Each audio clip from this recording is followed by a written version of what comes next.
líbila. A v rybníčku bydlel vodník Česílko a kapr, který se nejmenoval nijak. Vážil 8 kilo.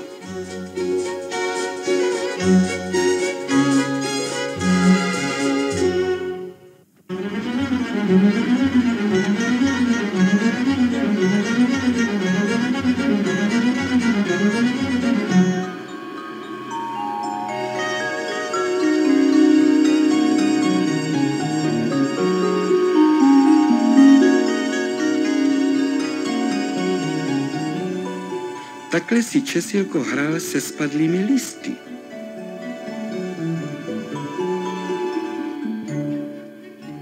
A jednoho dne bylo jisté, že se náramně naučil hrát karty.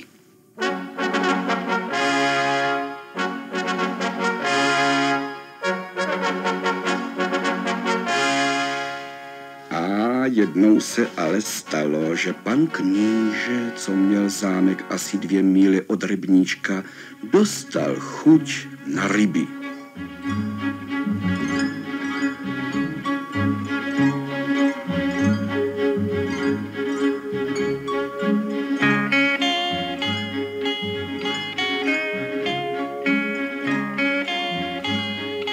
Všude jen vlny a vlnečky a fuj, všude jen rybičky, běličky.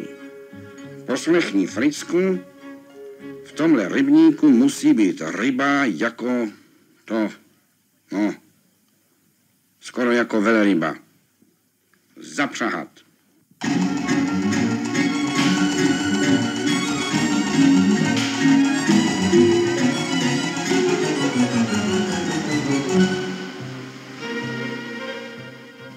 Ani krok, pane kníže, ve vodě jsem já větším pánem, jamanti, brabanti, fragora.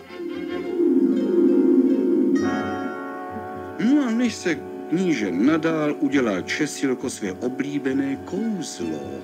Zabručel brekeke, elic, pelic, brekekelic.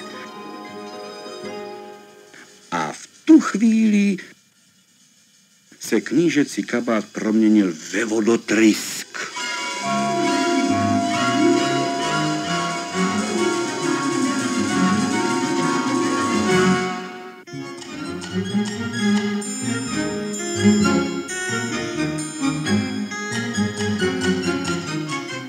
Když se pan kníže trochu vzpamatoval, řekl vodníkovi: víš co, Česílku, my si o kapra zahrajeme karty.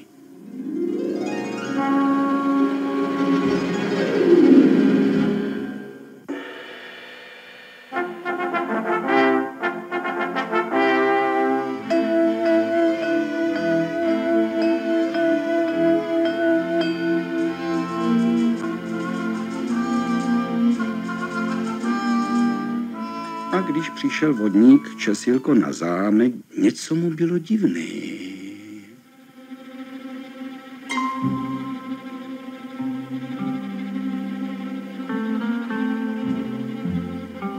Všecky sudy, hrnce, mísy a džbánky, vázičky i skleničky na zámku byly prázdné.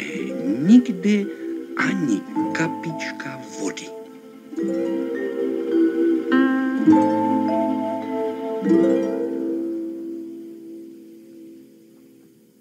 Když pan kníže Česílka pěkně uvítal, řekl sluhovi: to ti, Fricku, povídám, ať panu vodníkovi pořádně posvítíš.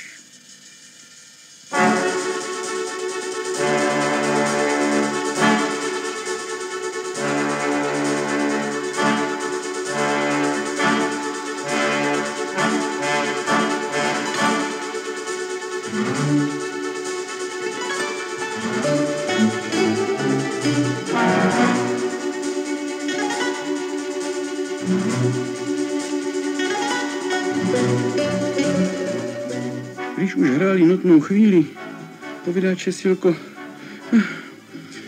nehrají se mi dobře. Je tu moc sucho. suchu se vodníkovi špatně dýchá.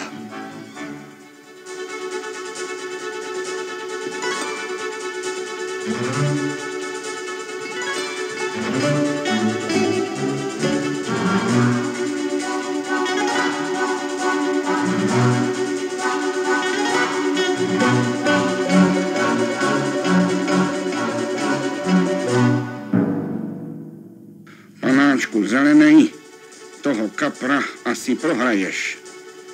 No, mít tak trošičku vody. A najednou křikne pan kníže a hop, vodničku skákavá. Když hop a hop, tak tedy hop a hop. Kapka, zaradoval se Česílko. To je to, co jsem potřeboval, milý pane kníže. A teďka pozor, jasnosti. Bregekelic.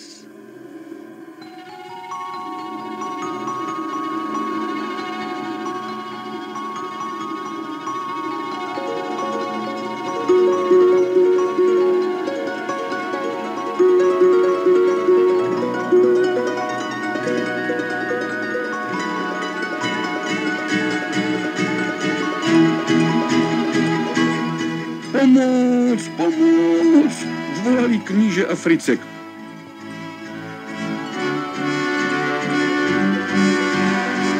Česílko se chechtal a volal na kapra. Všecko je v pořádku, 8 kiláčku, za chvilku přijde od zámku velká voda. A když ta voda přišla, byl z rybníčku rybník. Kapr s Česílkem se v té vodě proháněli a spokojeně se hádali, že by ten rybník mohl být menší a že je ho trochu moc.